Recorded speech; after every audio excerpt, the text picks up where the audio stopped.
You know if your house is haunted. Well, this is how the Perron family, the original family from The Conjuring, knew that their house was haunted. In this video, we're talking about the entity, so if you missed my last video, make sure to go back and watch that. And if you're not familiar, hi, I'm Nikki, and I share all things about the paranormal, true crime, and most importantly, I dig deep to find the truth. So Carolyn Perron, that is the mother in the family, the first signs that she noticed were pretty small. Things like a broom moving on its own or being misplaced, a scrape in the dust that looked like someone was sweeping around their house, but nobody claimed to be sweeping. Then came the sounds. There were knocks and threes and footsteps on their wooden floors, like creaking when everybody was asleep. And then one night, Carolyn felt a piercing pain in her calf, as if a large sewing needle had stabbed her, but there was nobody there and there was no sewing needle. She also described waking up to the entity hovering at the end of her bed while she was sleeping.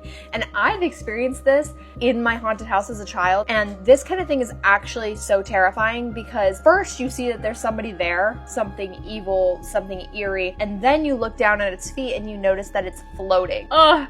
And that's the worst part, honestly, when you realize that it's not only like maybe a ghost, but also it's floating, like not humanly possible. Anyways, from then on, Carolyn was singled out. She was pinched, slapped, shoved by invisible hands that nobody could see. The children started seeing this broken neck lady that would hover. The girls reported their beds starting to shake in the middle of the night like an earthquake. Chairs were pulled out from under them, and their hair would be yanked so violently that clumps would come out of their hair. That's pretty intense. One night, Carolyn awoke to the entity creating a smothering presence. It felt like something was pushing down on her chest, so heavy that she couldn't breathe. And that's when they decided to involve Ed and Lorraine Warren. And if you've watched my videos, we've talked about them a lot. So if you want to know about the Warrens' involvement, go to the next part.